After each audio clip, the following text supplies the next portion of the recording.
রাষ্ট্রভাষা আন্দোলন ৭৪ বছর আগে পৃথিবীর ইতিহাসে রচনা করেছিল এক বিরল প্রতিবাদের নজির। ৫২ সেই চেতনায় যুগে যুগে শানিত হয়েছে প্রতিবাদের ভাষা।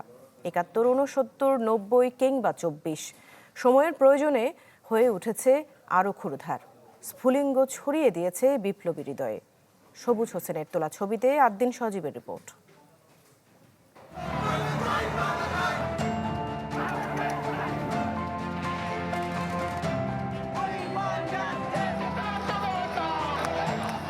একুশ মানে মাথা নত না করা, কিন্তু এই মাথা উঁচু করে দাঁড়ানোর ভঙ্গিটা গত ৭ দশকে বারবার বদলেছে।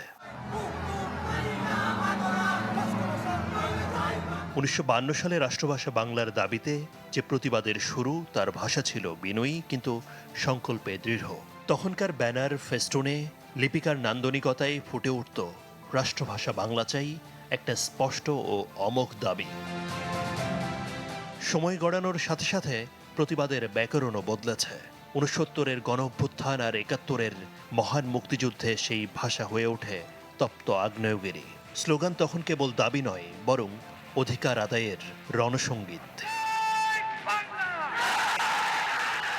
তোমার আমার ঠিকানা পদ্মা মেঘনা যমুনা, এই পংক্তির মধ্য দিয়ে প্রতিবাদের ভাষা খুঁজে পেয়েছিল এক ভৌগোলিক পরিচয়।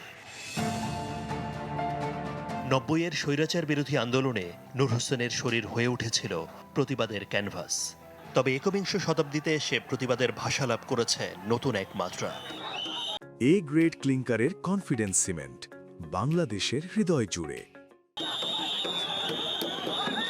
২০১৮-এর নিরাপদ সড়ক আন্দোলনে ছোট ছোট শিক্ষার্থীদের হাতে দেখা গেল শানিত ব্যঙ্গ আর বুদ্ধিভিত্তিক রসিকতা।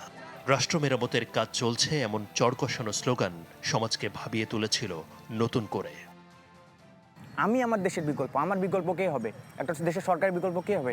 আমি আমার দেশের বিকল্প।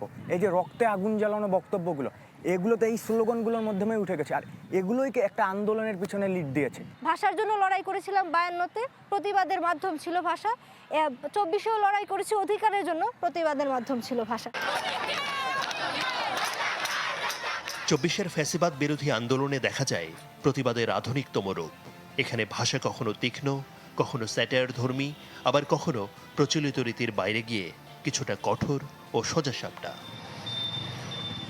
কোথাও কোনো রাগ ঢাক নেই, বরং বিকল্পকে এর মতো প্রশ্নগুলো সপাটে বিঁধেছে ক্ষমতার দেয়ালে।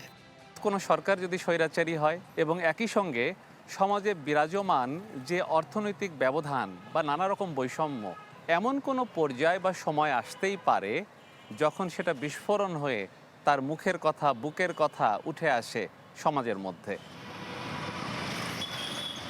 ৫২ থেকে ২৪, ৫২-র শরিয়া তথ্য এখন আর কেবল বর্ণমালায় সীমাবদ্ধ নেই, তা ছড়িয়ে পড়েছে ফেসবুকের ওয়ালে, শহরের দেয়ালে কিংবা তারুণ্যের মিছিলে। প্রতিবাদের ভাষা বদলালেও তার মূল সুরটি একই রয়ে গেছে, অন্যের বিরুদ্ধে এক অদম্য স্পৃহা। আদ্দিন সজীব, চ্যানেল 24, ঢাকা।